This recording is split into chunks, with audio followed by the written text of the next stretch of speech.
vamos compartilhar a palavra que nós precisamos. Nem só de pão, como viverá, mas viverá de toda a palavra que sai da boca de Deus. Capítulo 4, versículo 4 de Mateus.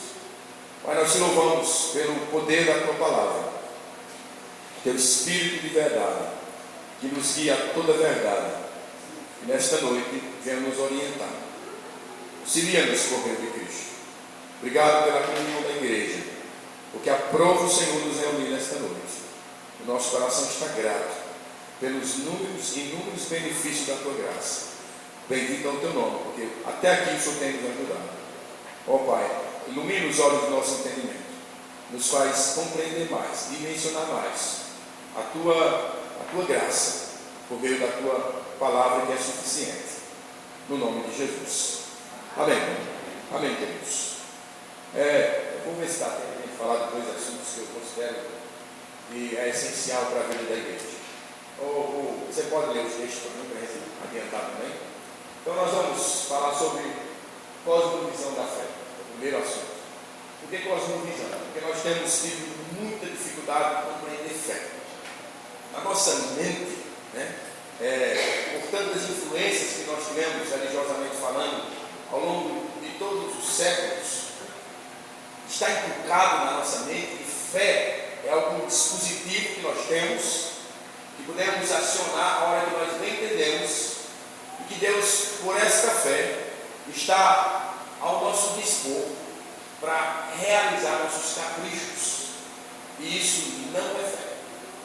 Nós estamos vivendo um período muito difícil com relação ao tema da fé. E a gente percebe que as pessoas estão procurando viver pela fé, mas uma vida que não é oriunda do entendimento da suficiência de Cristo, mas da sua religiosidade. Então, o sujeito de fé é o sujeito que não falta a reunião, é o sujeito que dizima ou oferta, é o sujeito que participa das obras religiosas, é o sujeito que mudou a aparência, é o sujeito que tem uma aparência de piedade. Então, quando a gente associa a fé às obras, o entendimento que nós temos é que esta fé é nossa, que nós produzimos por nós mesmos. E hoje, pela graça de Deus, nós vamos, claro que o Oswaldo já tem compartilhado, mas pelo que o Senhor tem nos instruído pela palavra, porque Deus é um Deus pessoal, Ele se manifesta lá em Campina Grande, daqui com vocês, mas vai dividindo os dons, dividindo sua graça, e a gente vai assimilando a sua vontade perfeita de forma muito particular. Então Deus vai nos alinhando a sua palavra. Nós vamos usar esse texto como introdução. Lucas, deixa eu ver aqui, parece que eu tenho que ficar mais perto aqui do outro lado. Lucas, capítulo 18, versículo 8. Lucas 18, 8.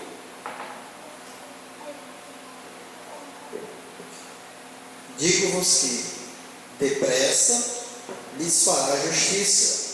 Contudo, quando vier o Filho do Homem, achará porventura fé na terra? Amém. Está falando no contexto escatológico da segunda vinda, porque ele já estava presente.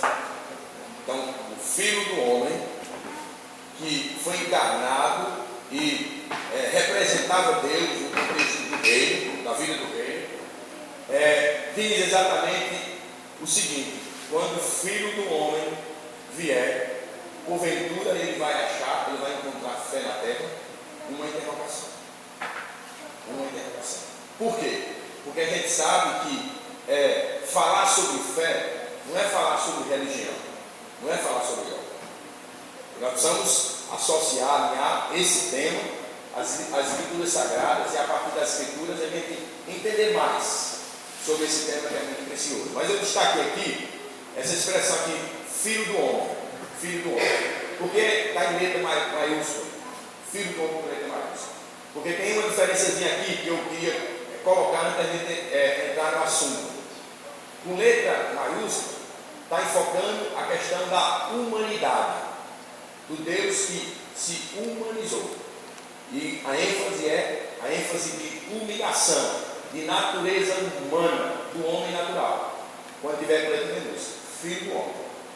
Então, quando tiver letra maiúscula, quando tiver Filho do Homem com letra maiúscula, está falando exatamente da natureza humana dele, do Deus que se tornou finito.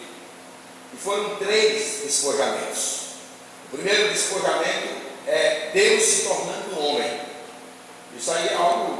você não compreende. Mas o Deus eterno se faz homem infinito, recebe uma natureza humana. Primeiro despojamento. Segundo despojamento. O Deus que se faz homem, ele se faz servo. Jesus se faz servo. Ele chega até a lavar os pés dos discípulos, na ceia, no lava-pé, quando Pedro quis resistir, e ele chama a atenção de Pedro e diz: se você não me permitir lavar, você não tem parte comigo. E aí Pedro pede para lavar tudo. E aí Jesus diz: lugar de tomar banho é em casa. Porque Pedro, quando era 8, era 80, né? Ele era muito empolgadinho.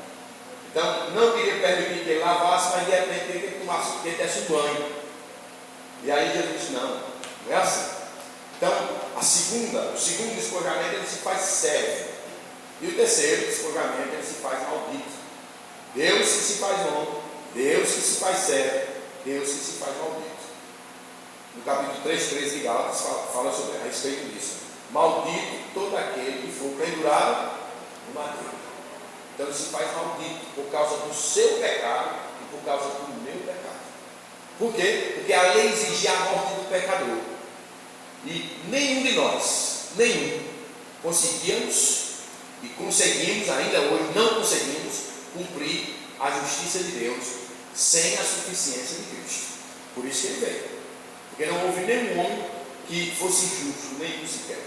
Então ele vai, quando ele é levantado da terra, ele está cumprindo a justiça da lei. E cumprindo a justiça da lei, está nos liberando, não da lei, mas nos liberando da condenação da lei que exigia a nossa morte. Então eu e você fomos declarados justos, e ele foi declarado maldito por causa do meu e do seu pecado. E na sua ressurreição, a vida de Deus que o ressuscitou pelo Espírito também nos ressuscitou juntamente com ele, e agora ele é o Senhor das nossas vidas, o todo suficiente. Então nós dependemos dele, e nós vivemos por meio dele, nós nos movemos por meio dele, e nós somos para ele. Então tudo é por ele. Bendito seja Deus. Então, quando aparece com letra minúscula, refere-se ao homem fraco, ao homem mortal, questão de passagem. A ênfase é a ênfase física. Quando você vê alguns detalhes, você está lendo a palavra, você vê alguns detalhes, letra maiúscula, letra minúscula, ou uma vírgula, um ponto, presta atenção. Nada na Bíblia está sem significado. Tudo tem significado. Ela não é sistemática, ela não é pedagógica e ela não é científica.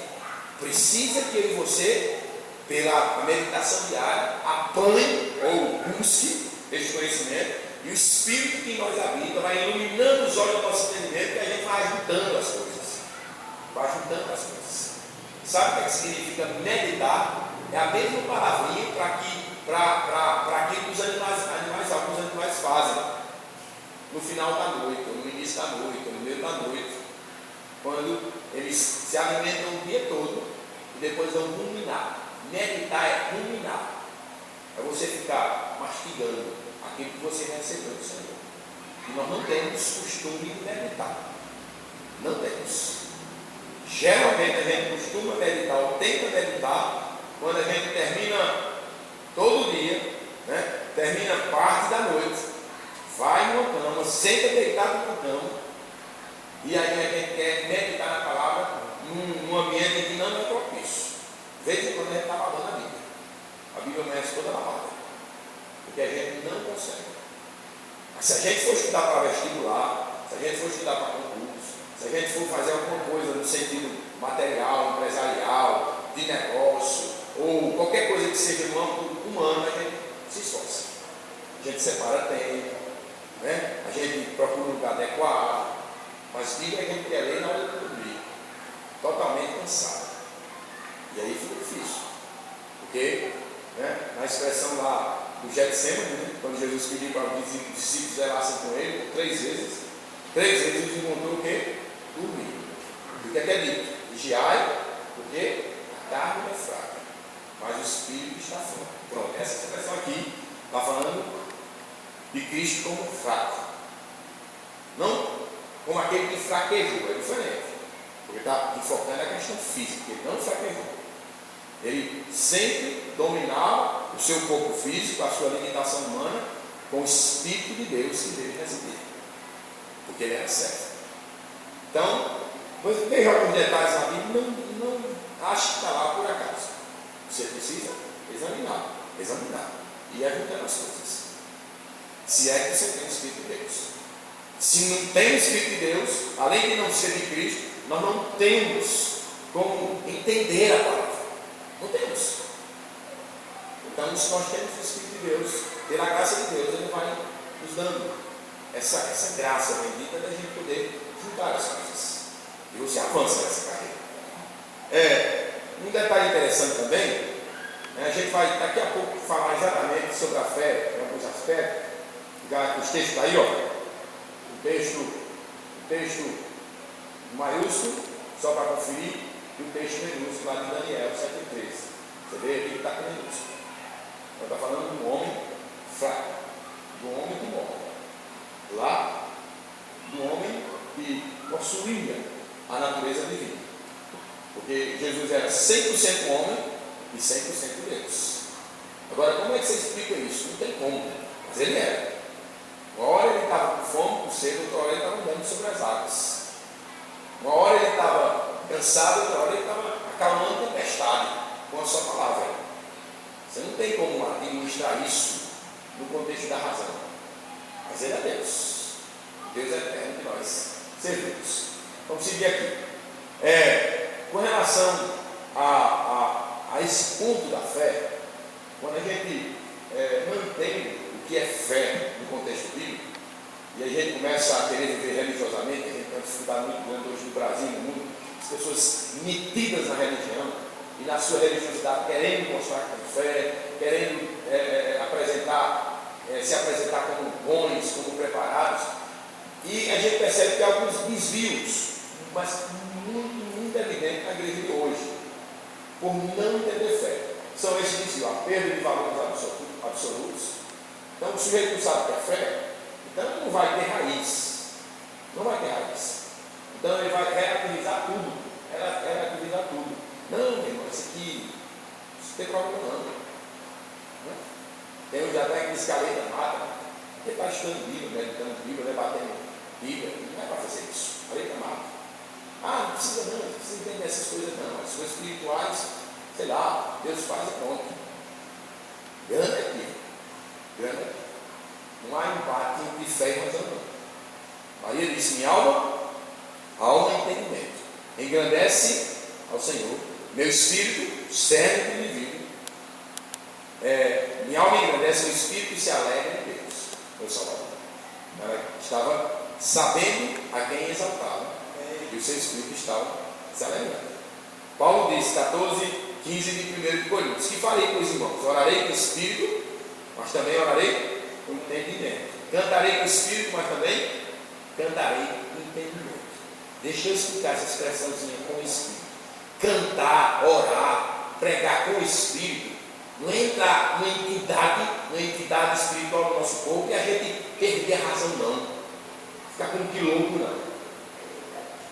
Cantar no espírito, pregar no espírito, orar no espírito, é fazer tudo conforme a palavra. Não é uma experiência fora a Bíblia não, extra Bíblia não. Tem gente que pensa que, eu estou agora no espírito, porque eu estou fazendo isso, meu querido, quer nascer da carne, é carne, quer nascer do espírito, é espírito. Então não tem como ser espiritual e carnal e espiritual. Ou eu sou de uma natureza, ou sou de outra. Então, se você tem o Espírito de Cristo, você é dele. Paulo diz nós somos de Cristo. Se não tem, você não é dele. Se eu não tenho o Espírito de Cristo, eu não sou dele. Mas ele não fica entrando e saindo, não. Ele habita em nós. E a expressão do texto é bem enfática: se eu não for, o Consolador não virá. Mas quando ele vier, ele diz que além de convencer o mundo do pecado, da justiça e do juízo, que é no capítulo 16 de João, mais na frente ele diz que esse Espírito iria estar conosco, iria habitar conosco para sempre. Então isso é uma falácia, um engodo, o camarada achar que o Espírito entra e sai dele. E que precisa de experiência fora, transcendente, inexplicável, para ele mostrar que é um espiritual. E aí ele fica desprovido do conhecimento. Ele acha que não precisa. Isso chama-se misticismo. Então, não se entende fé, o camarada vira relativista. A gente vai evitar esse pragmatismo religioso. Em vez de organismo vivo, você vai agora enxergar as coisas de forma organizacional. Deus não é contra você ser organizado. Aliás, toda a palavra ensina nós agirmos com ordem, com decência, não é isso? Organizadamente. Mas existe contexto em que as pessoas engessam, têm uma vida muito racional, muito religiosa, metódica. Se os pentecostais são espiritualistas, né, os tradicionais são muito racionais. Então nós precisamos de doxologia, precisamos de conhecimento, mas nós também precisamos de piedade, precisamos de obras. É o conjunto, porque a fé vai produzir essas obras. Então fica só no ilusão, né? procurando só obra, então fica só procurando espiritualidade, só que isso não é espiritualidade, é espiritualização. Espiritualidade é você receber da palavra e entendimento. Pela graça de Deus, esse entendimento produz as obras que são oriundas dessa graça, dessa suficiência. Então você para de ser pragmatismo, aquela coisa assim, meio engessada, bitolada. E a gente enquadra isso em religião. A religião é uma coisa tudo encaixadinho, organizadinho. Ele não pode fugir de protocolo. E aí nós percebemos essa frieza no contexto religioso. Uma frieza terrível. Se por um lado só quer conhecimento, do outro lado, outro só quer espiritualização. Porque espiritualidade é uma coisa. E exagero conceitual com relação à fé. Para a maioria das pessoas, a fé é um instrumento direto para a realização da vontade. Então, meu irmão, se você tem fé, então determine. Se você tem fé, então, irmão, tome posse. Se você tem fé, meu irmão, então olhe o que Deus vai fazer. Tudo falácia. A fé também é um dom. Se é um dom, ela é espiritual. Se é espiritual, ela não pode ser manipulada. Não pode ser manipulada. Você pode orar, eu posso orar a vida toda, por enfermo, por pessoas que já morreram, estão mortas, você quer ressuscitar, por doenças. E se Deus não quiser ouvir, Ele não ouve. E graças a Deus que Ele não ouve a maioria dos nossos pedidos. Porque a gente sabe nem como orar como convém. Não sabe.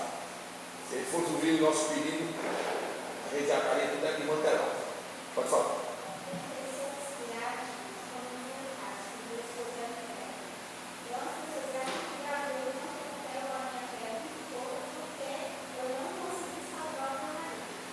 Não vai conseguir nunca. Não. Ninguém salva ninguém. Tudo bem? Você também?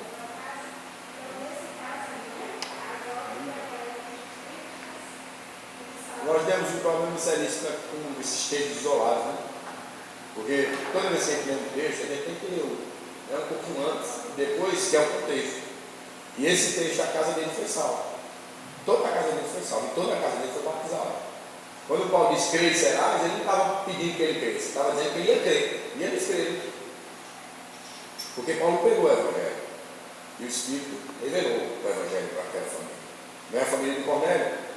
16, ali no versículo 31, né? Creio que será salvo tu e tua casa, de Atos, foram salvos. Mas salvação não é por tempo, é pessoal. Deus não está obrigado a fazer a minha vontade. A gente fica equivocado com essas coisas. E a gente vai seguindo aqui, os irmãos, a gente tem que ir para perto, né? Quando há esses desvios, há algumas substituições. As mais comuns eu coloquei aqui, ó. Você inverte santidade por integridade. Santidade, isso é produzida, isso é manifestado, isso é dado aos que foram vocacionados. Os que Dante conheceu, predestinou. Aos que predestinou, chamou. Aos que chamou, justificou. E depois Paulo, quando está explicando aos Efésios, diz para sermos conforme a imagem do seu filho. Então, isso aqui é um estado. Deus nos transportou do reino das trevas para o reino do Filho de seu amor. Foi Deus. Um trecho de Colossenses. Foi Deus. Nem eu, nem você, nenhum de nós tínhamos capacidade de nos tornar santos, ou seja, separados. Mas aprova Deus fazer isso. E Ele fez. Então, integridade é obra do humanismo, da religião, da educação dos nossos pais. Quando Pedro fala sobre algo vicário, no capítulo 1, ele diz: nós não vamos resgatar da nossa vã maneira de viver por tradições que nós recebemos dos nossos pais, em 18:19, mas pelo precioso sangue de Cristo imaculado. Então nós somos resgatados pela suficiência de Cristo através do seu sacrifício vicário. Eu e você, todos nós. Então Ele nos colocou nesse estado. Jó era íntegro, mas Jó não era santo. Porque santidade no contexto de estado, só com a vida de Cristo. Só com a vida de Cristo. Isso só é possível por meio do Evangelho. Eu tenho uma pregação lá de Abuxamim, que é a regeneração do rei Davi. O tema já está errado. Não houve regeneração do Velho Testamento. Ele pegou o Salmo 51 e desenvolveu o tema lá. Eu já escutei várias vezes. Não há regeneração. Esse termo aparece no Novo Testamento. Se alguém tivesse se tornado regenerado no Velho Testamento, Cristo não viria. Porque ele veio porque não havia nenhum justo, nem sequer. Todos se extraviaram, se fizeram imundo. Garganta só sai porcaria, só sai porcaria. Não há temor de Deus no coração. Não ouve. A gente pode até escutar. Porque escutar é do lado de fora. Ouvir é do lado de dentro. Isso é pelo poder do Evangelho. A fé vem pelo ouvir da pregação. Então, quando você ouve a palavra adentra o nosso coração e ela nos desfaz. A expressão lá que é usada é nos desnuda, mostra quem somos. E a gente se lança aos pés da misericórdia, que é Cristo. E aí a gente fica tudo assim, tua graça me basta. Ele operando em nós. Então a gente vai até ser íntegro. A santidade é obra da graça. Outra inversão, outra substituição. Arrependimento por recuperação. Souza trabalhou com drogados no período da vida dele. Alguns se recuperaram, outros não. Mas Souza não podia produzir arrependimento. Porque arrependimento é dom de Deus. É Deus quem produz arrependimento. Outra substituição, verdade por intuição. No campo da fé, as pessoas estão confundindo fé com intuição. Eu estava lá no supermercado e eu vi um camarada que era dos conselhos, e já notei que ele está todo enrolado. Porque ele está, na mente dele, ele tem que sair do trabalho. E ele acha que isso é Deus. Ele precisa fazer outra coisa. Então, tudo o que acontecer em torno desta predisposição vai agora ser feita ou entendido em nome de Deus, em nome da espiritualidade. Então, você se predispõe no caminho, numa ideia, no posicionamento, numa vontade. Essa intuição vem sobre você e de repente agora está dizendo que é Deus. Aí, nós entendemos que é Deus pela sua palavra. Você viu lá que ele disse, pegou um texto de madrugada, um texto lá isolado de Daniel, e disse que era a vontade de Deus. Queridos, nós não aprendemos a ser Cristo. Não aprendemos a ser Cristo. Para quem existem os irmãos? Para quem existe a palavra? Para quem existe o Espírito? Para nos alinhar à vontade de Deus. Tem que negócio de estar com intuição. O cara passa e passa o carro e põe o nome Vitória, né? O nome da empresa Vitória. Eita, aleluia, hoje é o dia, vai ser bom. Morre pai, morre mãe, tranquilo. Se Deus quiser aqui, morre. Acabou a conversa.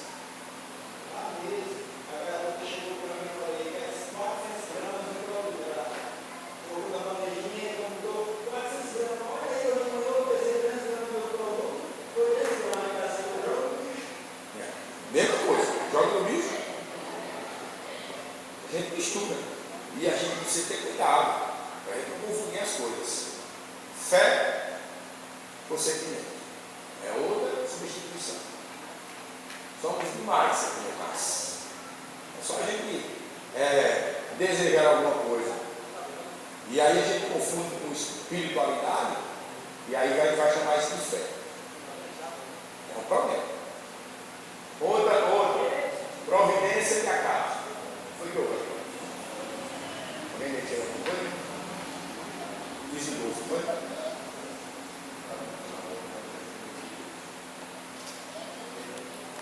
Termos bem importantes aqui na Bíblia. Tem que ser perto, né? Eu estou esquecendo. Olha o primeiro significado, o primeiro termo. Então, de vez em quando, ele vai encontrar a palavra fé na Bíblia, considerando esse ponto aqui: a fé salvífica ou a fé salvadora. É a mesma coisa. Então, às vezes, você vai usar o termo fé relacionado à sua salvação e à minha salvação. O termo vai ser colocado como fé. Olha o texto aqui, ó, por favor, só. Está lá. Olha esse aqui. O que está escrito? Paulo, servo de Deus e apóstolo de Jesus Cristo, segundo a fé dos eleitos de Deus e o conhecimento da verdade, que é segundo a piedade. Então, todos esses textos aqui vão apresentar essa fé. Isso aqui vocês conhecem demais. Pela graça foi salvo, por meio da fé, não vem de glória, é dom de Deus, não vem das obras para que ninguém se glorie. A fé salvadora. Essa fé é um dom. Não há méritos. Não há nada que possamos para adquirir essa fé. Isso é pelo poder da palavra. 6,63 de João. As palavras que eu vos disse são espírito e vida. Eu posso até estar falando aqui, usando até a palavra. Mas se este poder, o poder do espírito, não adentrar no nosso cérebro, essa fé não pode ser produzida. Porque ela é dom de Deus. Então, uma coisa é você escutar, outra coisa é você ouvir. Jesus sempre usava esse termo. E João, quando escreveu as cartas lá, né, em Apocalipse, sempre usava esse termo. Quem tem ouvido para ouvir, ouça. Porque não entendia. Geralmente eles chegavam em particular, os discípulos e perguntavam muitas coisas que eles ouviam e não entendiam. Porque eles estavam apenas escutando. Então, do lado de fora, eles não conseguiam entender do lado de dentro. Porque é pela graça. Então, uma vez salvo, por esta graça, por esta fé salvadora, para sempre salvo. Isso não tem conversa não. Isso aí eu não posso negociar não. Porque salvação não é algo que eu consigo e é algo que eu me mantenha por meio das minhas obras, da minha dedicação. Salvação é conhecer Cristo. Não é? Capítulo 17:3. E a vida eterna é esta, que te conheça a ti, né, como leia lá o texto para a gente ver como é que está. A ti como único Deus verdadeiro e a Jesus Cristo que tu enviaste, ou que tu enviaste. Não é? A vida eterna tem que ser Cristo. Então não é algo, não é ingresso que eu recebo, porque eu fui batizado, não. É Cristo sendo a minha vida. E a vida eterna é esta: que te conheçam a ti, o único Deus verdadeiro, e a Jesus Cristo, a quem enviaste. Está vendo? Vida eterna tem que ser Cristo. Então é Ele que nós esperamos essa barra. Agora, se Cristo puder sair da sua vida, aí é nesse Deus que eu creio. Porque Ele é fiel, se Ele começou uma obra, Ele é fiel para completar até o dia de Cristo. Aí uma vez o cara disse, mas pensar assim, pensar desse jeito, o cara não vai se esforçar, não vai mais produzir nada, não vai mais querer nada. Deixa com mentalidade. O cara prefere confiar na carne do que confiar no Deus que se encarna, fazendo-se homem, que se faz servo, que se faz maldito, uma obra perfeita para produzir uma vida nova, uma vida eterna em Jesus. Então, vida é Jesus. Vida eterna é Jesus. Então, essa primeira fé que vocês vão ver, eu coloquei alguns textos aí, não precisa, porque essa eu sei que não deram muita discussão. Mas vamos ao tipo de fé que você encontra na Bíblia lá. O segundo termo ou conotação para a fé. A fé como fruto. Se na primeira fé, a fé salvadora, que é o dom, você não faz nada, né, ou não tem como você produzir, esta fé aqui, ela vem por meio desta obra salvífica. Você recebe a vida de Deus, é regenerado e agora você recebe o Espírito. O Espírito tem todos os frutos de Gálatas 5:22. E está lá a fé. Não é? Não cita todos os frutos e cita a fé? Tem uma tradução que coloca fidelidade. Foi melhor ainda. Porque a palavra vem do latim fide, que quer dizer familiaridade, ou fidelidade, que indica lealdade. Então, quando você é salvo pela graça de Deus, você recebe essa fé, esse fruto. E aí você vai entender o que Paulo disse, que Oswaldo estava conversando comigo, no 17 do livro de Romanos. Porque o justo viverá da fé. Então essa fé aqui, este fruto aqui, vai fazer com que você viva como justo. Porque a palavra é lealdade, fidelidade, familiaridade. Que é a mesma expressão que é usada para Abraão, quando diz que ele era amigo de Deus. Abraão é conhecido hoje como pai da fé. Porque ele era amigo de Deus. Fé na nossa mente é o sujeito não ter dinheiro em conta, não ter dinheiro na conta, passar um cheque, fazer uma compra lá enorme no supermercado, passar um cheque sem ter dinheiro na conta, querendo que Deus vai colocar o dinheiro na conta. Isso aí é burrice. Isso não é fé. Não tem dinheiro, como você tem em casa. A não ser que os irmãos compartilhem. Também se os irmãos não compartilhar, não tem problema. Você serve a Deus, não nós. E se você morrer de fome, também não tem problema. Deus é o seu Deus. Sabe aquela expressãozinha que a gente usa lá, que a gente vê nas paredes, em todo canto? Salmo 23, versículo 1. Está como é que está lá? O Senhor é meu pastor e nada me faltará. Mentira. Mentira. Mentira. Porque me falta muita coisa. Sabe qual é a expressão original hebraica? Adonai é meu Senhor e eu não preciso de nada. Olha que diferença. Um levou para o lado material, o outro entendeu que Cristo é a nossa suficiência. Adonai, falando de Cristo. Ele é o meu Senhor. Então, se Ele é o meu Senhor, então não há mais senhores na minha vida. Não há mais perturbação. Ela não vai me dominar quando eu estou com problema. Né? Eu não estou dizendo que eu não fico triste quando eu estou com problema. Estou dizendo que a tristeza pode durar uma noite, mas a alegria vem pela manhã. Essa é a vida da fé. Entender que Deus é o nosso Adonai. Agora, ficar dizendo que não falta nada é conversa. Porque falta. Aí por isso que eles ficam frustrados. Ai, Deus, eu preciso, eu faço óleo tanto, eu vou para a igreja. Situação dessa. Assim é a vida toda. Porque a turma hoje sempre associa Cristo a coisas. Pode prestar atenção. E o texto bíblico diz, 16, 33, que no mundo tereis aflições. E eu nunca vi aflição, problema, sem usar roxozinho, financeiro, emotivo, né? Nunca vi. Faz parte da nossa humanidade. No capítulo 14, versículo 1 de Jó, o homem nascido de mulher de Jó é de poucos dias e cheios de dificuldade. Em outra tradução, cheio de complicação. 14 de Jó. Nasceu de mulher, problema, meu. Não tem jeito. O homem nascido de mulher vive breve tempo, cheio de quietação. Está vendo? Essa tradução? Cheio de quietação. Mas eles não querem pegar isso. Eles querem pegar uma mentira, um ouro. Que crente é dono de ouro de prata, que tem que determinar, que não pode ficar doente. Tudo falácia. Porque eles mesmos ficam doentes. Tem lá um sistema que está dominando o Brasil, né? Neopentecostal, não sei se aqui já tem, chamado Verbo da Vida. Verbo da Vida. Está empestado lá na Paraíba, né? Na região de Pernambuco, está subindo. Não sei porque não veio aqui para o Ceará. Porque o Ceará quem manda é a Igreja de Cristo, né? A Igreja de Cristo é que domina aqui, é a Assembleia de Deus. Mas lá ele tomou conta. Rapaz, esses caras são doidos. A palavra é essa mesmo. Eu conheci o fundador em 89, em uma fazenda que me cedeu para ir fazer um evento, e ele estava em Campina Grande, reverendo Bando, e ele foi para essa fazenda, porque era muito grande, ele ficou lá num lugar separado, e ele fundou a instituição. Lê aqui, por favor. Tito, meu verdadeiro filho, segundo a fé comum, graça, misericórdia e paz, da parte de Deus Pai e da do Senhor Jesus Cristo, nosso Salvador. Então, qualquer nascido de novo, qualquer filho de Deus tem a fé como fruto, faz parte do Espírito que habita nele, e ele vai viver por fé. Por isso diz: o meu justo viverá da fé. Essa fé é fruto. Então, não existe bem sem fé. Isso é mentira da religião. Mentira da religião. Todo crente tem fé, porque tem Espírito.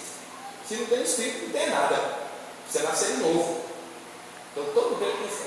Agora, loucura, o cara ficar querendo fazer coisas absurdas e não dar fé ali, é outra história. O problema é que não se entende fé. Então, o fruto faz parte. Tem um pacote da salvação, né? Agora, outra fé, outro tipo de fé que está na Bíblia. E a gente vai administrar um ponto aqui. A fé como virtude. Essa fé aqui, ó, se desenvolve, aumenta, age, esfria. Ela varia. A fé como virtude. Varia. Está na Bíblia. Vários textos bíblicos. Aí você leu os textos do Novo Testamento. E aí é dito, nunca vi fé como essa. Não é que você já ouviu isso? Não tem. Jesus disse que nunca vi fé como essa.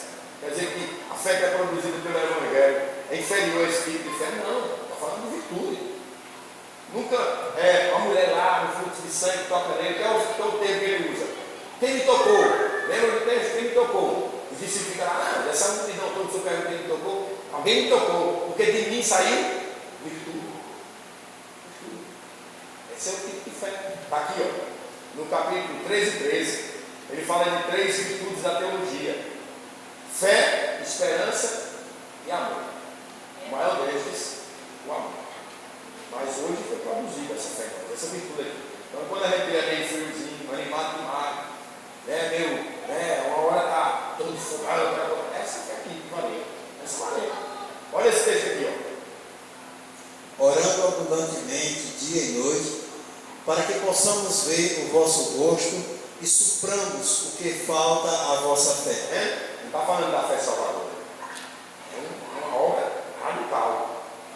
Você recebe a vida de Deus, por meio da habitação de Cristo. Você vai ver para Ele. Você vai receber o fruto do Espírito para poder viver por meio dele e através da suficiência dele. Por meio dessa fé, eu digo que era da fé. Mas, de vez em quando, nós estamos meio que desanimados. De vez em quando. Ou ativos demais. Faz parte desse contexto. E a gente tem alguns textos, o texto de Apocalipse fala claramente disso. No igreja estava nesse contexto aí. Estava fria, não foi? No final do século, estava fria. Olha esse texto como é precioso. 1,3 dessa Madecência. Abra, por favor. 1,3.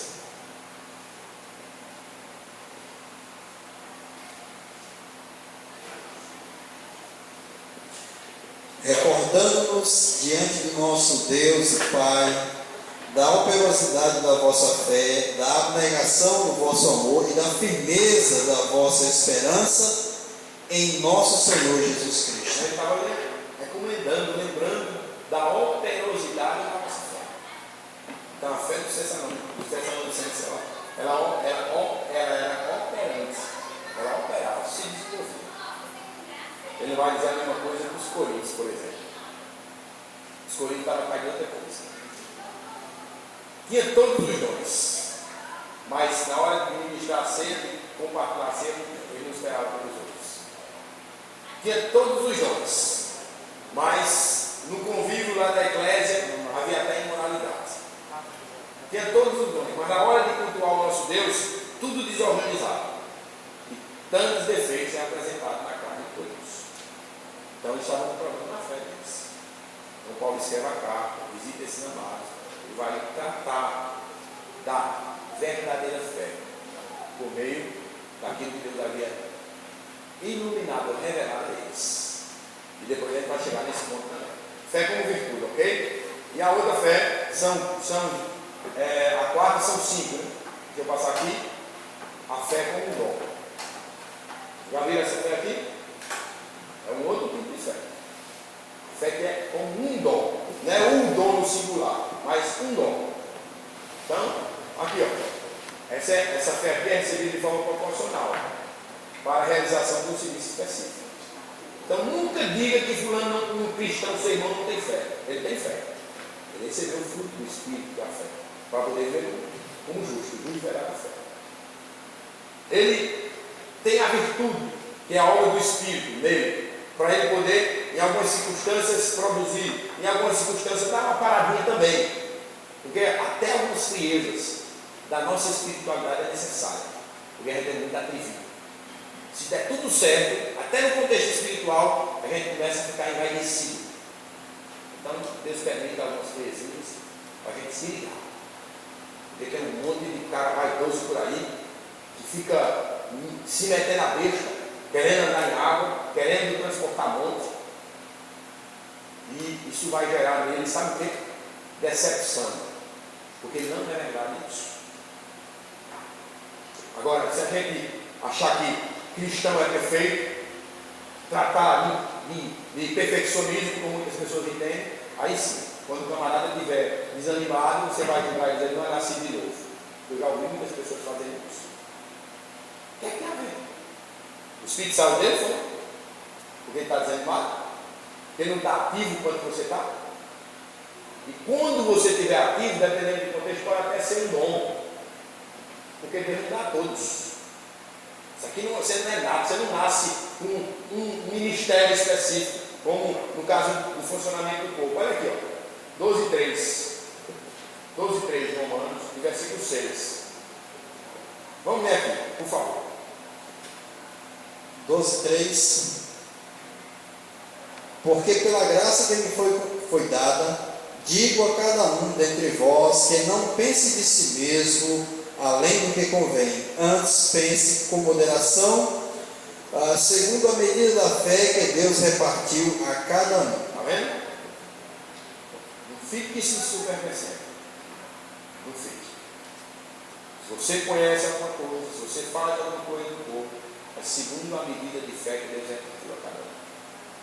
Porque está falando do dom, ou do dom no sentido do funcionamento, dos serviços espirituais do corpo. Que não é um, cada um recebe na sua individualidade uma capacidade específica. Versículo 6. Tendo, porém, diferentes dons, segundo a graça que nos foi dada, se profecia seja segundo a proporção da fé. Está vendo? Se profecia segundo a proporção da fé. Você vê que há uma expressão que indica que há fé e fés, né? Ou níveis de fé, no contexto do dom. Não é nível no sentido numérico, mas nível no sentido de ação. Um age mais, outro age menos.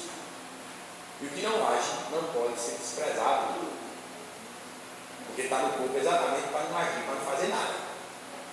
Parece loucura isso. Parece loucura isso. Mas está lá, no corpo para não fazer nada. Deus fica assim. A gente fica com aquela mente religiosa, que todo mundo está fazendo toda hora, tem que ser ativo, tem que ser o quê. Aí ele vai fazer, aí ele manja tudo que o outro fez. E mantém tudo. Não era para fazer, mas ele está fazendo, tem fé, ele vai fazer. Aí não foi Deus.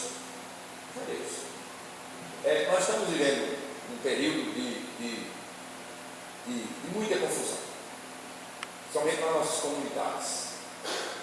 Nós que pegamos a palavra da cruz como base, como fundamento. Estamos tendo muita dificuldade. E todo mundo tem conhecimento disso. Que está vindo, né? Daqui a pouco a gente escuta uma coisa nova e a gente fica meio desesperado. Rapaz, o que acontece comigo? O que não acontece comigo? Que aquela comunidade está assim, aquela está assada. Rapaz, eu queria ser como fulano, eu queria que a igreja fosse como a de fulano. Por favor, pare com isso. Não faça isso não. Porque aí você vai estar desrespeitando o corpo de Cristo. Porque se Deus quer que a igreja viva desse modo, a não ser que você não creia que Ele é soberano. Você vai inventar coisa. Vai inventar. Aí mancha, faz, vai para cá e fica esse chamego. Isso não é evangelho. O evangelho que a gente produz, o cara está lá e diz, não, agora vamos destituir o diaconato, destituir, acaba com todo mundo. Vamos agora acabar com isso, aí depois acaba. Mas agora vamos fazer isso, e fica essa agonia, rapaz. Aí está uma dificuldade muito grande.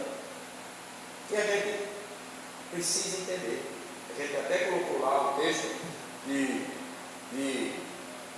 Isaías, deixa eu botar aqui, o texto. Vamos lá, tem que papel. Olha Isaías aqui, versículo 16 do capítulo 19. Aquele que crê, Não se apresse. não se apresse. Por Deus ter pressa, Ele faz tudo devagar. A religião é apressadinha. A religião é assim, quando quer mudar, muda mesmo. Reganha a janela, né? Aumenta aqui não sei o quê, vamos comprar um negócio melhor, a gente faz mesmo na tora mesmo. A religião é assim. Evangelho não, evangelho é calmo. A expressão lá é peripatético, que é o evangelho que caminha. Não é longos passos, não. É com passos curtos. A vereda do justo é como a luz da aurora que vai brilhando, brilhando, brilhando, brilhando, até ser dia perfeito. Não é brilhando, isso aqui é religião. Quer que você suba, e chegue lá no final. E evangelho é tudo com calma. E a expressão lá na tradução, quem nele quer não se confunde. Não se confunde. A religião é confusão. O humanismo é confusão. Você tem cuidado com isso. Basta cada vez nosso mal. Cada vez nosso mal. Vamos seguir aqui. A gente já viu a fé com virtude, já viu a fé com dom. Lê esse texto aqui, 12:9. E a outro pelo mesmo Espírito a fé, e a outro pelo mesmo Espírito os dons de curar. Pronto, está vendo? Naquela relação de dons, coloca a fé. Então, e lá no texto diz que não é todos que têm essa fé. Tem aqui um exemplo claro, Atos 6, 5 e 8. Quando os apóstolos não estavam conseguindo administrar a questão das viúvas, você lembra no capítulo 6? Né? O que foi que ele fez? Eles instituíram diáconos. E as qualidades das quatro talentos cita lá. E homens cheios, eles citam vários homens cheios de fé. Pode ver. O parecer agradou a toda a comunidade e elegeu Estevão, homem cheio de fé e do Espírito Santo. Filipe, Próprio, Nicanor, Timão, Versículo 8. Estevão, cheio de graça e poder, fazia prodígios e grandes sinais entre o povo. Está vendo? Cheio de poder, cheio de fé. Estava fazendo sinais, operando sinais. A palavra aí é sinais, viu? Não é milagres. Tem diferença. Tem diferença. Daqui a pouco a gente explica. Aí aqui, ó, separa ou não separa? Fé. Então não é todo mundo que tem esse dom para operar um serviço específico. Deus é parte do povo. E o último tipo de fé que eu percebi na Bíblia, e aí entra aquela questão da apostasia, é a fé relacionada ao contexto do cristianismo. Então, doutrinas, verdades, fundamentos, é chamado na Bíblia de fé. Não tem, qual é a tua fé, não? Você crê em Deus? Rapaz, eu convido a gente crer assim, sabe? Isso é a fé aqui, relacionada ao contexto do cristianismo. Aqui o sujeito pode apostatar dessa fé, das verdades bíblicas, das doutrinas bíblicas. Está defendendo umas ideias, está defendendo, mas não é nascido de novo. Não tem o fruto do Espírito como dom. Não tem o dom do Espírito para desenvolver o serviço. Não tem a virtude. Aí ele está lá envolvido, defendendo aquela coisa toda, e de repente ele nega a fé. Negar a fé é negar aquilo que ele defendia. E toda vez, vou falar uma coisa chocante aqui. Toda vez que você vê a palavra apóstata ou tratando de apostasia, leia com cuidado. Que lá no final o texto vai se explicar dizendo os quais também foi destinado. Ou para isto, os quais foram destinados. Foram destinados para tropeçar nele, na palavra de Deus. Paulo explica isso aos Coríntios. Que a palavra é palavra de Deus nos que se perdem e nos que se salvam. Porque ela não volta para si. Ou ela produz vida, ou ela produz juízo. Mas ela não volta para si. Jamais volta para si.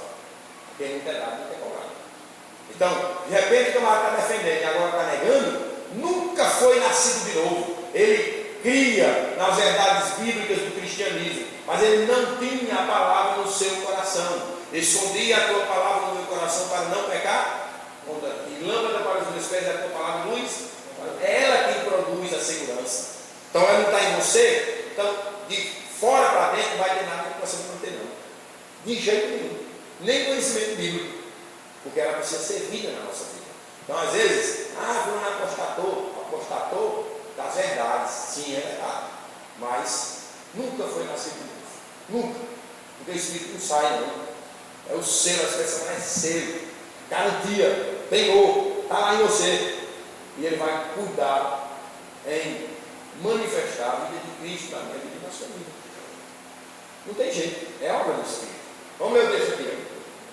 Amados, procurando escrever-vos com toda a diligência acerca da salvação comum, tive por necessidade de escrever-vos e exortá-los a batalhar pela fé que uma vez foi dada aos santos. A gente fala da batalha da fé, da batalha pela fé. Está vendo? Batalhar pela fé não é você ficar atrás de fé, não. É você batalhar, você defender aquilo que você crê. Não abrir mão. Tem gente que se deixa vender até pelo lugar de pão, como no caso lá de Esaú, prevarica. Está lá lendo, está lá confessando com a boca, está lá envolvido. Mas quando vem a primeira perseguição, quando vem o primeiro problema, ele abre mão de tudo. Eu vou estar feito louco, eu vou vir nesse negócio, não tem futuro. É um absurdo, mas acontece demais isso. O pior ateu é o ateu crente, que diz que crê em Deus, né? Que crê em Cristo, mas em tudo diferente. Esse é o pior ateu. Os outros não, são ignorantes com ele. Cada um convive lá dizendo que é Cristo, que será Cristo, fazendo tudo diferente. Isso é a pior apostasia. Negando aquilo que ele disse que é verdade. Isso é uma miséria o cara fazer isso. Isso é abominável. Lá em Campina Grande temos um encontro lá, usa fraco com fé, viu o termo lá. Usa ou não usa? Fracos com fé. E acontece isso. Mas ele tem um espírito. Levar a carga dos outros. Só se leva a carga de quem tem. Exatamente. Então quer dizer que tem história, de vez em quando tem carga, de vez em quando. Agora louco é quem fica misturando as coisas. Não vai dar tempo não. Eu ia falar um pouquinho sobre dons. Termina 9 horas aqui. Vamos encerrar então. Eu vou só avisar sobre o congresso. Eu trouxe um pendrive e não consegui, com a data, com as informações, mas eu posso passar com problema. Eu e o pastor Souza estamos visitando os irmãos, começou lá com o Souza já teve lá em Solau, né? Vai voltar domingo, mas ele ia ter lá para divulgar. E ele começou com o Francisco. Veio para cá, Jaguari, veio para cá, e amanhã a gente vai para Fortaleza. Sendo ali com os irmãos para divulgar o congresso, que vai ser esse ano, vai ser numa data diferenciada. Vai ser no início de agosto. 1, 2 e 3 de agosto. Vai em Teresina, pastor Bruno. Eles separaram a Ematé, para quem quiser se hospedar na Ematé, R$180 café, almoço e janta. Aí eles vão colocar van, já tem lá no e-mail também, para levar o pessoal, quem tiver ônibus, para cada um ao outro, fica ali para o local do evento, só é 2 quilômetros, lá da Ematé, que vai ser no Atlantic City, como foi nos anteriores. Então ele vai chegar na quinta ele dirige para os casais. Quem puder ir na quinta já participa, né? Mas oficialmente vai ser sábado e domingo. E eles separaram no hotel também, depois se for para pegar Oswaldo. Depois eu vou mandar uns e-mails informando, detalhezinho. Para quem quiser ficar no hotel, ficou R$72 a diária, com café da manhã. Uma bênção de Deus, andar com esse homem, viu? A viagem todinha, ninguém brigou, coisa boa. Graças e paz, irmãos. Tem as pessoas que eu não conheço aqui. Eu vou, conheço eles. Mas o que você quer falar que eu falei? Está com o tempo que eu vim aqui, eu amo vocês. Todo mundo sabe disso, né? E como eu gosto de vocês, gosto bem dos outros. Eu vou lá para o Maranhão, vou para... Esse tempo que eu passei sem vir aqui, eu estive no Paraná, estive lá numa cidade nova, quem está indo, Guarapuava. Ele faz um estudo maravilhoso lá, na casa de um cidadão inimigo do Evangelho.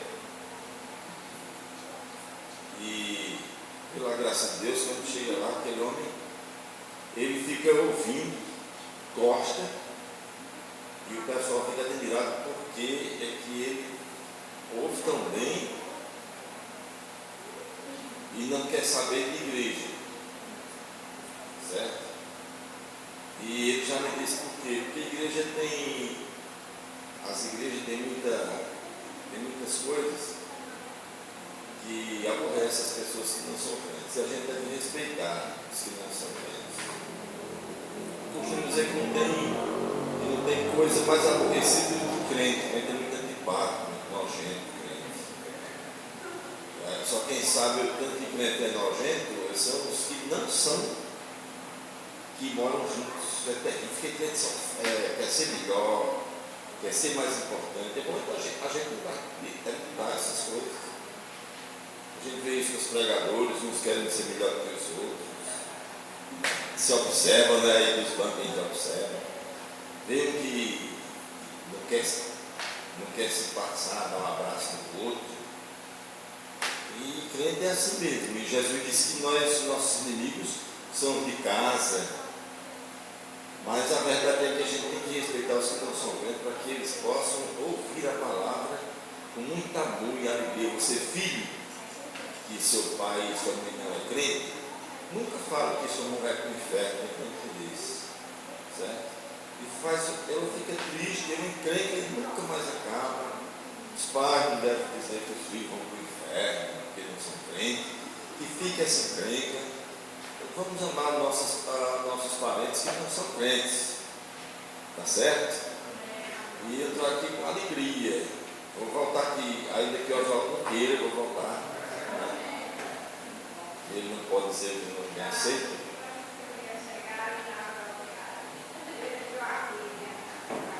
Porque eu não sei onde é a casa de ninguém. Eles não acreditam nisso, mas é verdade. Não sei onde é a casa de ninguém.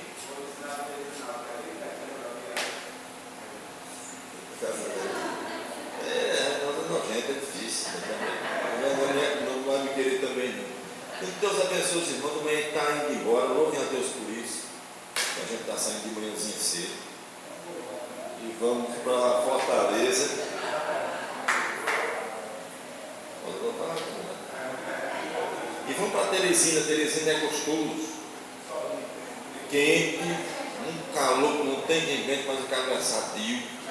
Certo? E não se preocupe com comida, nem coisa nenhuma, porque Deus é bom. E o Romeu disse que pastor não paga a coisa lá, está entendendo? E quem for amigo de pastor vai também, termina não pagando.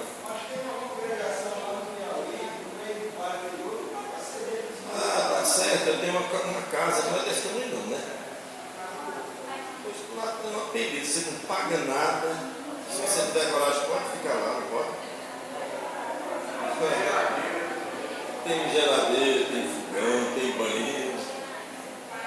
Agora é preciso que você tenha coragem. Rapaz,